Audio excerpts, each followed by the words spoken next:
नमस्कार दोस्तों, स्वागत है आपका आर के क्लासेस में। एनसीईआरटी थ्रू एमसीक्यू हम लोग कर रहे हैं। इससे पहले हम लोगों ने कुल 8 लेसन तक कंप्लीट कर लिया था।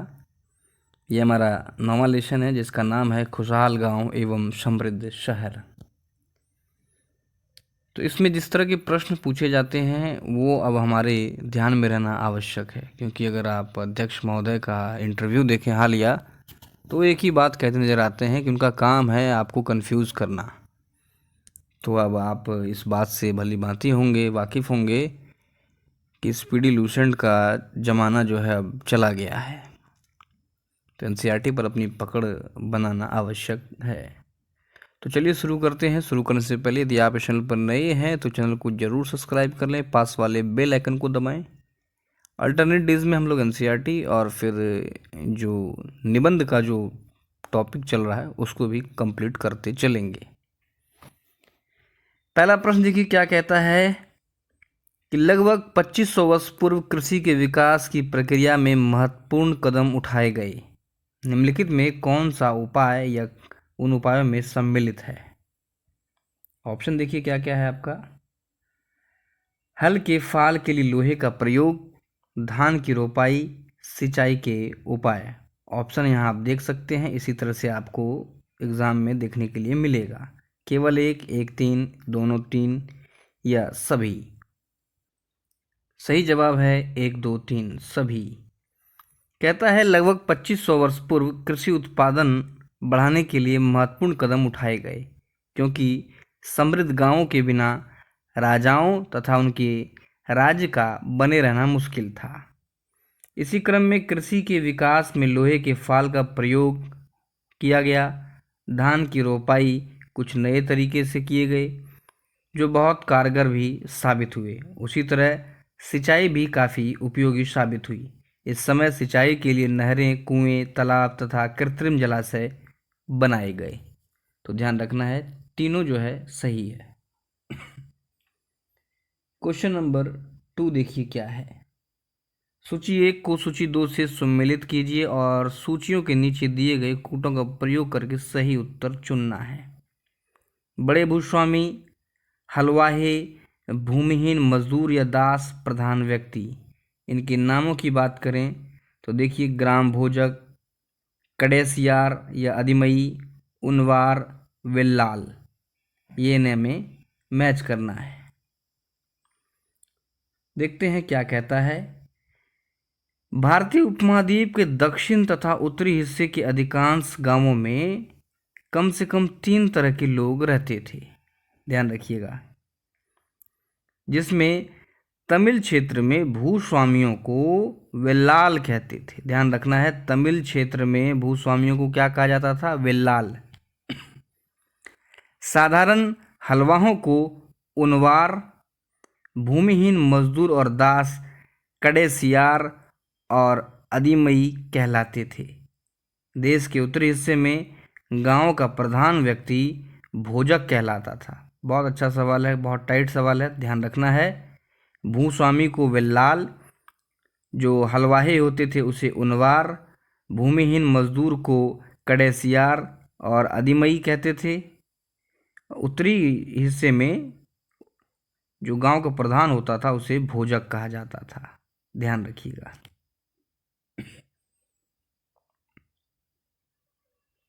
यहाँ से आप ध्यान रखिए, प्रधान व्यक्ति जो उत्तरी हिस्सा में ग्राम भोजक है ना, भूमिहीन मजदूर दास को कडेसियार अधिमई, हलवाहे को उनवार, भूस्वामी को वेल्लाल। क्वेश्चन नंबर 3 देखिए क्या है कि लगभग 2500 वर्ष पूर्व भारतीय उपमहाद्वीप के उत्तरी हिस्से के गांवों के संदर्भ में निम्नलिखित कथनों पर विचार कीजिए। कहता है गांव का प्रधान व्यक्ति ग्राम भोजक कहलाता था। ये तो अभी हम लोगों ने पढ़ा है, तो ये सही होना चाहिए। नेक्स्ट है कि गांव में रहने वाले स्वतंत्र और छोटे किसानों को भूपति कहा जाता था। कौन सा कथन सही है? 1 केवल 2, 1 और 2 दोनों, या ना 1 ना 2? तो ध्यान रखिए, केवल 1 सही है। क्या है देखते हैं। गांव का प्रधान व्यक्ति खास करके उत्तरी भारत में ग्राम भोजक कहलाता था। यह पद आनुवांशिक था। ग्राम भोजक के पद पर आमतौर पर गांव का सबसे बड़ा भूस्वामी होता था, अर्थात जिसको सबसे ज़्यादा जमीन है वो ही ग्राम भोजक के पद पर होता था। प्रभावशाली होने के कारण प्रायः राजा भी कर वसूलने का काम इन्हें ही सौंप देते थे। ये न्यायाधीश का और कभी कभी पुलिस का भी काम करते थे। कौन? ग्राम भोजक। आगे कहता है कि ग्राम भोजक के अलावा अन्य स्वतंत्र कृषक भी होते थे जिन्हें गृहपति कहते थे, ना कि भूपति। ध्यान रखिएगा, इसमें ज़्यादातर जो है गृहपति में छोटे किसान थे। इस वजह से कथन 2 जो है ये गलत हो गया। तो ध्यान रखना है कि छोटे जो स्वतंत्र किसान होते थे उन्हें भूपति नहीं गृहपति कहते थे। चलिए आगे देखते हैं। कहता है कि इसके अतिरिक्त जो है गांवों में भूमिहीन व्यक्तियों में दास और कर्मकार होते थे। ये दूसरों की जमीन पर काम करके अपनी जीविका चलाते थे। अधिकांश गांवों में लोहार, कुम्हार, बढ़ई तथा बुनकर जैसे कुछ शिल्पकार भी होते थे। तो ध्यान रखना है, भूपति नहीं गृहपति कहते थे स्वतंत्र छोटे किसानों को। अगला सवाल है कि संगम साहित्य निम्नलिखित में से किससे संबंधित है? संस्कृत से, तमिल से, तेलुगु से, कन्नड़ से। बहुत बार ये सवाल पूछा गया है, तो ध्यान रखना है संगम साहित्य तमिल से संबंधित है।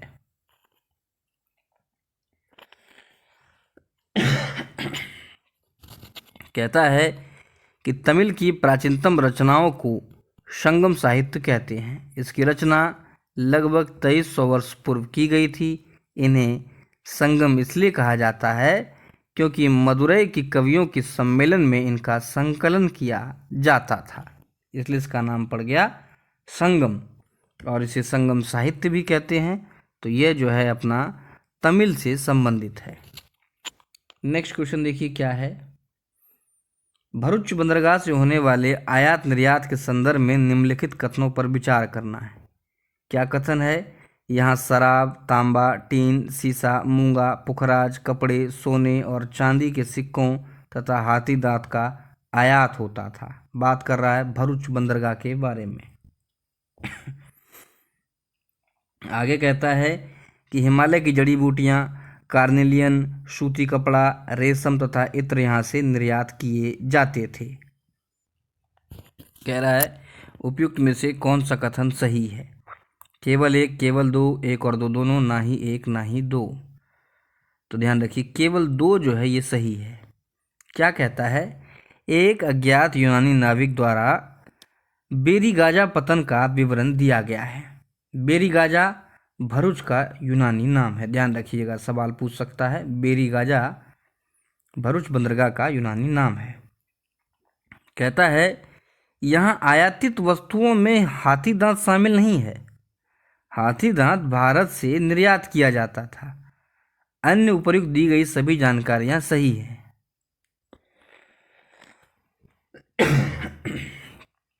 यहाँ आने वाले लोग राजा के लिए चांदी के बर्तन, गायक किशोर, सुंदर औरतें, अच्छी शराब, उत्कृष्ट महीन कपड़े जैसे अनेक विशेष जो है उपहार लाते थे। तो ध्यान रखना है ये जो कथन गलत हो गया कि आयातित वस्तु में हाथी नहीं है बल्कि निर्यात किया जाता था हाथी का।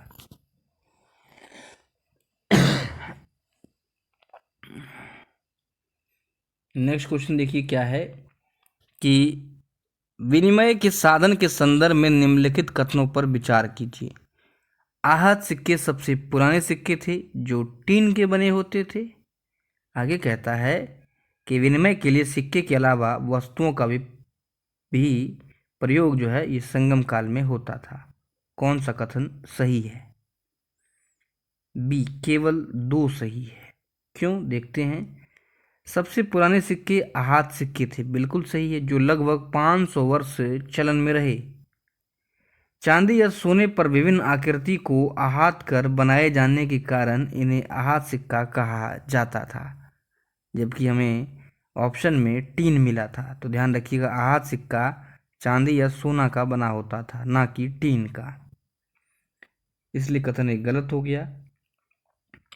अगला है कि संगम साहित्य में वर्णित एक कविता से पता चलता है कि उस समय वस्तु विनिमय भी चलन में था। क्वेश्चन नंबर 7 देखते हैं क्या कहता है। कथन है कि मथुरा 2500 साल से भी अधिक समय से एक महत्वपूर्ण नगर रहा है। कारण है मथुरा यातायात और व्यापार के मुख्य मार्गों पर स्थित था। कथन सही, कारण गलत। सही जवाब है option number A. Option A है कि ए और आर दोनों सही है। आर ए का सही स्पष्टीकरण भी है। देखते हैं एक्सप्लेनेशन में क्या कहता है। मथुरा 2500 साल से भी अधिक समय से एक महत्वपूर्ण नगर रहा है क्योंकि यह यातायात और व्यापार के दो मुख्य मार्गों पर स्थित था। इनमें से एक मार्ग उत्तर पश्चिम से पूरब की ओर और दूसरा उत्तर से दक्षिण की ओर जाने वाला था। शहर के चारों ओर किलेबंदी थी। इनमें अनेक मंदिर थे। आसपास के किसान तथा पशुपालक शहर में रहने वालों के लिए भोजन जुटाते थे और मथुरा बेहतरीन मूर्तियां बनाने का भी केंद्र था। इतनी सुविधाओं के होने के कारण मथुरा जो है व्यापार के दृष्टिकोण से काफ़ी महत्वपूर्ण था। कहता है कि कौन कुषाणों की राजधानी रही है। पाटलिपुत्र, मथुरा, अमरावती, कंधार। सही जवाब है मथुरा। लगभग 2000 वर्ष पूर्व मथुरा कुषाणों की दूसरी राजधानी बनी। मथुरा एक धार्मिक केंद्र भी रहा है। यहाँ बौद्ध विहार और जैन मंदिर हैं। यह कृष्ण भक्ति का महत्वपूर्ण केंद्र है और यह कुषाणों की दूसरी राजधानी रही है। नेक्स्ट क्वेश्चन देखिए क्या है। प्राचीन नगरीय शिल्प तथा कपड़ा उत्पादन के संदर्भ में निम्नलिखित कथनों पर विचार करना है। कहता है पुरास्थलों से प्राप्त मिट्टी के बहुत पतले और सुंदर बर्तनों को उत्तरी काले चमकीले पात्र कहा जाता है। ये बर्तन उपमहाद्वीप के केवल पूर्वोत्तर भाग से ही प्राप्त हुए हैं।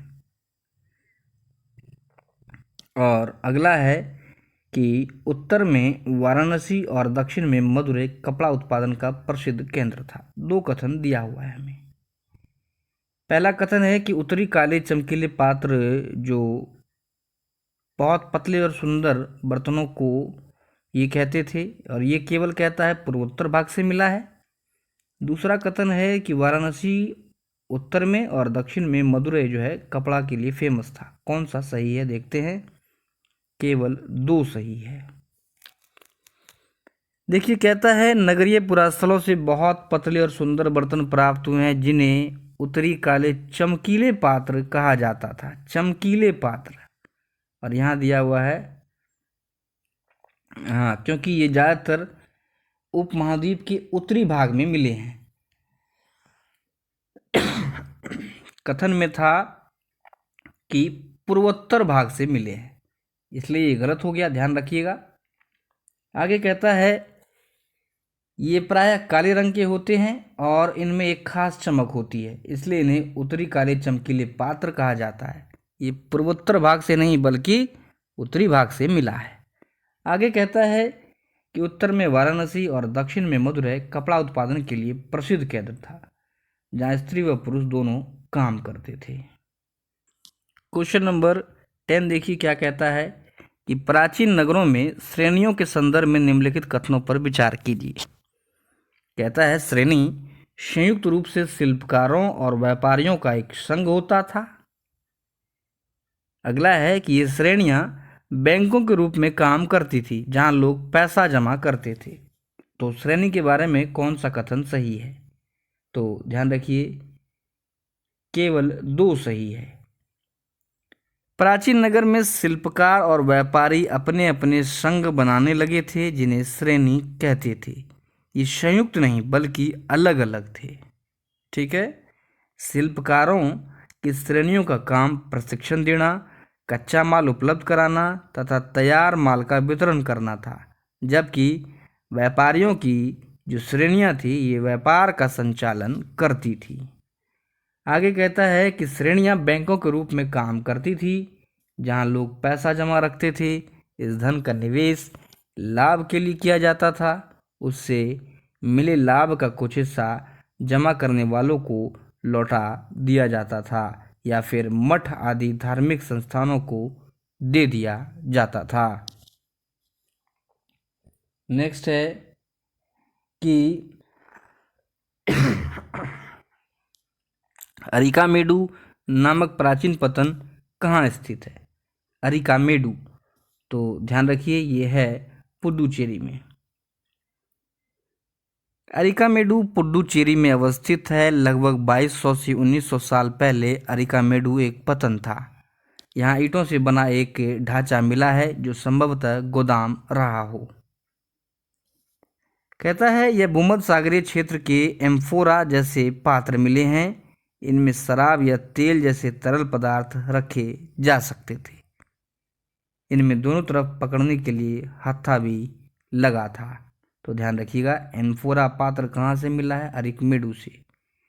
आगे कहता है यहाँ एरेटाइन जैसे मुहर लगे लाल चमकदार बर्तन भी मिले हैं। इन्हें इटली के एक शहर के नाम पर एरेटाइन पात्र के नाम से जाना जाता है। इसे मुहर लगे सांचे पर गीली चिकनी मिट्टी को दबा करके बनाया जाता था। तो ध्यान रखना है, एरेटाइन पात्र भी हमें अरिकामेडु पुडुचेरी से मिला है। इसके अलावा कहता है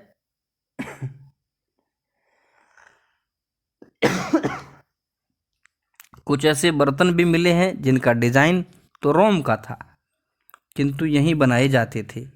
यहाँ रोमन लैंप, शीशे के बर्तन तथा रत्न भी मिले हैं। साथ ही छोटे छोटे कुंड भी मिले हैं जो संभवतः कपड़ों की रंगाई के पात्र रहे होंगे। यहाँ पर शीशे और अर्ध बहुमूल्य पत्थरों के मनके बनाने के पर्याप्त साक्ष्य मिले हैं। तो ध्यान रखना है, अरिकामेडु पुडुचेरी से क्या क्या प्रमुख चीज मिला है। अगला सवाल देखिए क्या है कि प्रारंभ में तमिल भाषा के लिए निम्नलिखित में कौन सी लिपि का प्रयोग किया जाता था? ब्राह्मी का, यूनानी का, संस्कृत का, मलयालम का? तो ध्यान रखना है कि प्रारंभ में तमिल भाषा के लिए ब्राह्मी लिपि का प्रयोग किया जाता था। कई बर्तनों पर ब्राह्मी लिपि में अभिलेख मिले हैं, इसलिए इन्हें तमिल ब्राह्मी अभिलेख भी कहा जाता है।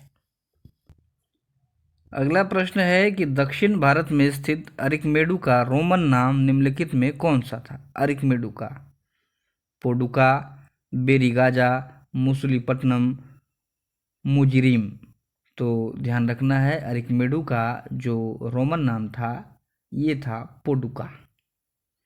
अरिकामेडु, बेरिगाजा, मुसुलिपट्टनम और मुजिरिम सभी प्राचीन काल के महत्वपूर्ण पतन थे, बंदरगाह थे।